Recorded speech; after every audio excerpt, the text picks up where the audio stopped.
कि योगी जी जो प्रदेश के मुख्यमंत्री हैं आपसे नाराज़ चल रहे हैं, क्या है इसमें सच्चाई क्या है? इसका जवाब तो योगी जी ही दे सकते हैं, बट मुझे नहीं लगता कि वो मुझसे नाराज़ हैं। और सरकार का और सरकारी अधिकारी का जो एक रिश्ता होता है वो पिता पुत्र के जैसे होता है। और अगर कभी भी उनको कोई बात होगी तो ज़रूर मुझसे कहेंगे, बट ऐसी कोई बात है नहीं। हम बात करेंगे अभिषेक सिंह जी से तमाम कई मुद्दों पे। सबसे पहले तो अभिषेक जी, लोग आईएएस बनने के लिए सपना देखते हैं, बहुत लंबा सपना, परिवार का सपना होता है कि आईएएस बनना, और आपने आईएएस जैसी नौकरी को आपने ठोकर मार दी, उसको इस्तीफ़ा दे दिया। क्या है आगे की रणनीति, क्या है? देखिए, पहली चीज़ तो यह है कि आज की तारीख में मैं आईएएस अधिकारी हूँ, जी इससे ज़्यादा मैं कुछ नहीं कहूँगा। दूसरी बात, जब मैंने अपनी ज़िंदगी की शुरुआत करी तो मुझे ऐसा लगा कि अपनी ज़िंदगी को ना सिर्फ एक प्रोफेशन में नहीं बांधना चाहिए कि अभिषेक सिंह क्या हैं। अभिषेक सिंह एक आईएएस अधिकारी हैं, अभिषेक सिंह एक कलाकार हैं, अभिषेक सिंह एक सामाजिक कार्यकर्ता हैं। तो कोई भी एक प्रोफेशन मेरी ज़िंदगी को डिफ़ाइन ना करे। मैंने हमेशा ऐसा सोचा था। कई लोग इससे इत्तेफाक नहीं रखते हैं, कई लोग सोचते हैं कि मैं सिर्फ एक ही प्रोफेशन में इतना निपुण होऊंगा कि लोग मुझे उसी प्रोफेशन से जाने। बट मेरा ऐसा सपना था कि मैं कई चीज़ें एक साथ करूं, और एक ही ज़िंदगी मिली है तो सारा सब कुछ जी करके जाऊं।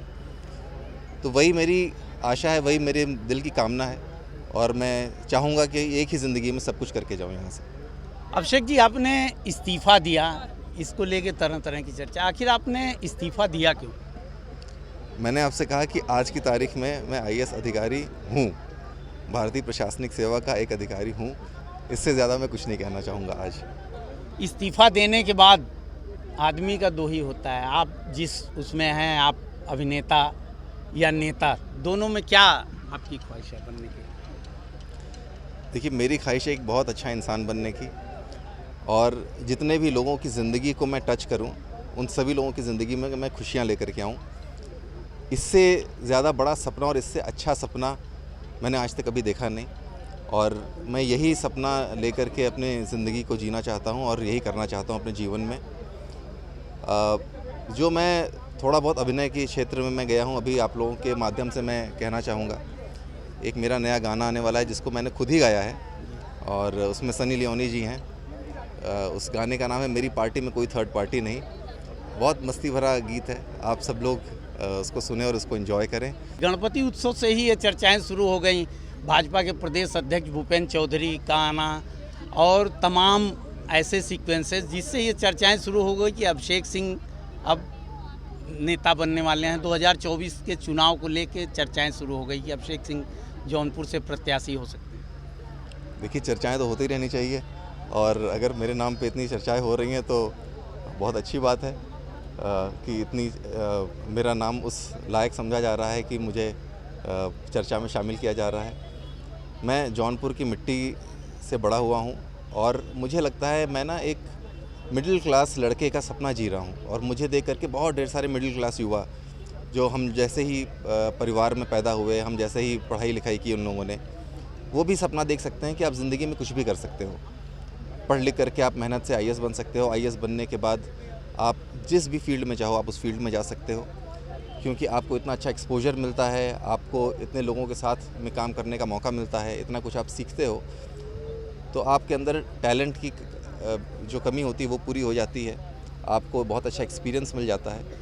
तो मैं चाहता हूँ कि ये जो प्रेरणा जो मैंने सीखा है, जो मैंने इतने लोगों से इतना कुछ सीखा है, वो सबको मैं दे सकूँ, और अगर मुझे मेरी ज़िंदगी से किसी को प्रेरणा मिल सके तो मुझे लगता है इससे ज़्यादा भाग्यशाली मैं अपने आप को नहीं समझ सकता हूँ।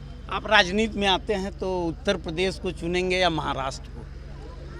देखिए, मैं राजनीति में आता हूँ तो मैं भारतवर्ष को चुनूँगा, और मेरा पूरा भारतवर्ष में चाहे जौनपुर हो, चाहे उत्तर प्रदेश हो, चाहे महाराष्ट्र हो, चाहे बॉम्बे हो, सब बराबर ही हैं। और मैं हम लोग जब आईएएस में आते हैं तो भी ऐसा ही होता है कि हमारे हाथ में कुछ नहीं होता, जो भी जगह मिलती है हमें वहाँ पे काम करना होता है। इसी तरीके से मैंने उसी निष्ठा के साथ में कार्य किया है, और जिस भी फील्ड में रहूँगा, मैं अभिनय के क्षेत्र में जो भी मैंने कार्य किया है पूरी निष्ठा के साथ में किया है, पूरी लगन के साथ में किया है। तो आगे जिस भी फील्ड में मैं जाऊँगा पूरी निष्ठा और पूरी लगन के साथ काम करूँगा। एक अंतिम सवाल, चर्चाएं बराबर हो रही हैं इस समय मीडिया में कि योगी जी जो प्रदेश के मुख्यमंत्री हैं आपसे नाराज़ चल रहे हैं, क्या है इसमें सच्चाई क्या? इसका जवाब तो योगी जी ही दे सकते हैं, बट मुझे नहीं लगता कि वो मुझसे नाराज़ हैं। और सरकार का और सरकारी अधिकारी का जो एक रिश्ता होता है वो पिता पुत्र के जैसे होता है। और अगर कभी भी उनको कोई बात होगी तो ज़रूर मुझसे कहेंगे, बट ऐसी कोई बात है नहीं। और आज की तारीख में मुझे नहीं लगता कि ऐसी बातें किसी को भी कहनी चाहिए कि वो मुझसे नाराज़ हैं। वो मुझसे बिल्कुल भी नाराज़ नहीं है और पूरी तरह से खुश हैं। अंतिम ये है कि अगर आप राजनीति में आते हैं तो कौन सा दल चुनेंगे? मैंने आपसे पहले भी कहा कि मैं आज की तारीख में भारतीय प्रशासनिक सेवा का अधिकारी हूँ और आगे की बात आगे करेंगे। इस्तीफा अगर स्वीकार होता है तो एक्सेप्ट हो जाता है? आज मैं एक IAS अधिकारी हूँ।